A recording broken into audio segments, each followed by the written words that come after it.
Selamat pagi, Shalom jemaat yang diberkati Tuhan. Kita kembali bersama dalam renungan pagi GEMI Kanan Medan Selatan di hari Sabtu 9 Mei 2026. Mari penuh sukacita, tetap optimis menyambut hari baru. Kita berdoa. Tuhan yang baik, kami bersyukur untuk anugerah-Mu hari ini. Kami kembali akan mendengarkan kebenaran firman-Mu. Roh-Mu yang kudus menuntun kami mengerti kebenaran firman-Mu, membimbing kami menghidupi kebenaran firman-Mu. Di dalam nama Tuhan Yesus Kristus kami berdoa. Amin. Pagi ini firman Tuhan dari kitab Kejadian pasalnya yang ke-8, ayat 13 sampai ayat yang ke-19. Jemaat Tuhan, saya fokus di ayat 18 sampai 19, demikian firman-Nya. Lalu keluarlah Nuh bersama anak-anaknya, istrinya dan istri anak-anaknya, segala binatang liar, segala binatang melata dan segala burung, semua yang bergerak di bumi, masing-masing menurut jenisnya, juga keluar dari bahtera itu. Amin. Saya memberi tema firman Tuhan, melangkah menuju babak baru. Melangkah menuju babak baru.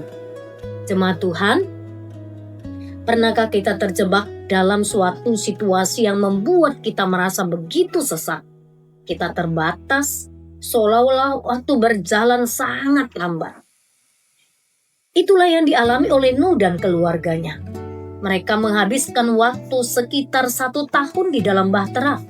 Bayangkan, hidup dalam satu ruangan besar bersama ratusan jenis hewan di tengah badai dahsyat yang menghancurkan seluruh bumi, tanpa tahu pasti kapan semuanya itu akan berakhir. Namun, badai pasti berlalu. Air surut, bumi kembali mengering, hari yang dinanti-nantikan itu akhirnya tiba. Kita belajar dari nats ini.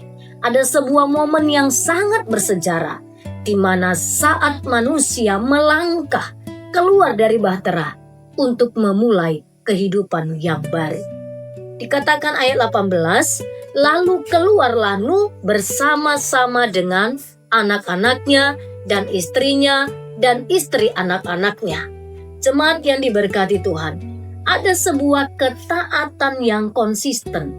Keluar hanya atas perintah Tuhan. Saya ulang, keluar hanya atas perintah Tuhan. Jika kita membaca ayat sebelumnya di ayat 15-16, sesungguhnya Tuhan sudah berfirman kepada Nuh, keluarlah dari bahtera itu.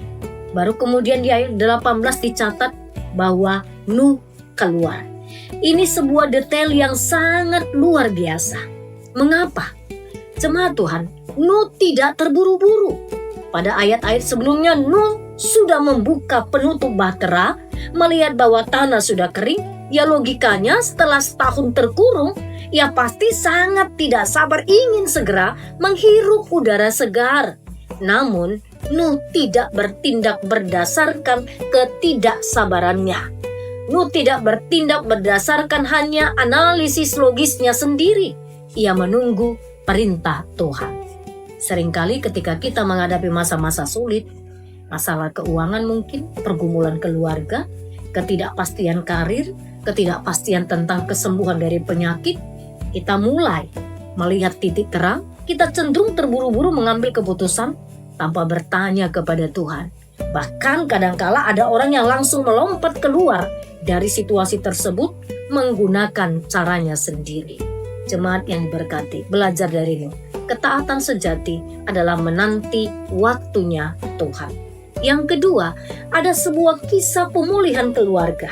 Melangkah bersama dengan keluarga, sebuah kesatuan. Dikatakan selanjutnya di ayat yang ke-19, di ayat 18b dikatakan bersama anak-anaknya, istrinya dan istri anak-anaknya. Tuhan tidak hanya menyelamatkan Nuh secara individu, tetapi Tuhan menyelamatkan keluarganya. Bahtera itu adalah tempat proteksi, namun juga tempat di mana relasi mereka diuji. Di dalam ruang yang sempit selama setahun, tentu pasti ada ego masing-masing yang diuji. Namun ketika mereka keluar bersama-sama sebagai satu kesatuan. Tuhan rindu agar ketika kita dipulihkan dari masa-masa sulit, keluarga kita juga dipulihkan. Jadi badai kehidupan tentu tidak akan pernah berhenti. Tetapi di dalam Tuhan, badai seharusnya menjadi alat mempersatukan kita. Badai bisa dipakai Tuhan menjadi alat mempersatukan kita sesama keluarga. Jemaat Tuhan, apakah saat ini hubungan di dalam keluarga kita sedang renggang setelah melewati masa-masa sulit? Mari kita bawa keluarga kita kepada Tuhan. Saat kita melangkah menuju babak baru kehidupan, pastikan kita tidak melangkah sendirian. Gandenglah pasanganmu, gandenglah suamimu, istrimu, anak-anakmu, orang tuamu. Mulailah babak baru ini bersama-sama di dalam mezbah keluarga yang kokoh. Tuhan Yesus memberkati. Amin. Kita berdoa. Bapa Surgawi, terima kasih firman-Mu begitu indah berbicara bagi kami hari ini. Bagaimana Engkau memimpin kami lewat kebenaran firman-Mu, agar kami memiliki ketaatan yang konsisten, agar kami mau sabar dan setia, memiliki kepekaan, mendengar Tuhan berbicara bagi kami, meski di masa sulit sekalipun. Karena satu hal kami percaya, di luar Engkau kami tidak mampu Tuhan. Tolonglah kami menghidupi kebenaran firman-Mu. Segala aktivitas kami satu hari ini kami serahkan kepadamu. Tuhan yang memimpin dan memberkati kami, agar setiap yang kami pikirkan dan kerjakan berkenan bagi Tuhan.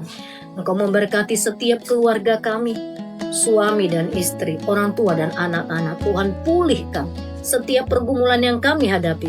Biarlah itu proses, bahwa sesungguhnya Tuhan sedang memproses kami, memulihkan kami, agar kami bergandengan tangan datang ke mezbah Tuhan untuk menyerahkan kehidupan kami kepada-Mu. Kami menyerahkan seluruh anak-anak kami ke dalam tangan-Mu. Berkatilah mereka seluruhnya dalam setiap jenjang pendidikannya.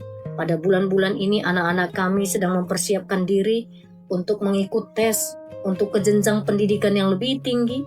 Berkatilah anak-anak kami menjadi anak-anak yang cerdas, sukses, anak yang berkemenangan di dalam Engkau. Berkati juga untuk seluruh jemaat Tuhan yang Tuhan anugerahkan usia yang indah, umur yang panjang. Engkau memberkati mereka di masa lanjut usianya dengan memberikan kesehatan yang cukup, hati yang tetap berglori memuji Tuhan. Berkati kami seluruhnya, para pelayan di gereja-Mu, kami para pendeta, para majelis dan les speaker, guru-guru sekolah minggu, tim ibadah sesi 1, seluruh ketua-ketua sektor. Kami menyerahkan hidup kami melayani-Mu Tuhan, supaya setiap pelayanan kami adalah buah dari iman kami. Bapa yang baik, pagi ini juga kami menaikkan syukur atas salah seorang jemaat Tuhan berulang tahun kelahiran. Ada saudara Ardinata Simangunsong. Hari ini genap berusia 37 tahun. Bertambah usianya, tambahkanlah damai sejahtera, tambahkanlah kesehatan, tambahkanlah berkat, tambahlah hati yang takut akan Tuhan. Berkati hidup pribadinya dan keluarganya. Kami bawa juga jemaat Tuhan yang dalam kelemahan tubuh seluruhnya mereka, siapapun mereka, di masa-masa penantian mereka saat ini. Biarlah mereka boleh melihat dengan mata iman bahwa pertolongan Tuhan tidak pernah terlambat. Kau beri kekuatan dan penghiburan, jamah dan sembuhkanlah mereka. Terpujilah Engkau ya Bapa, di dalam nama Yesus Kristus Tuhan dan Juru Selamat kami berdoa. Amin.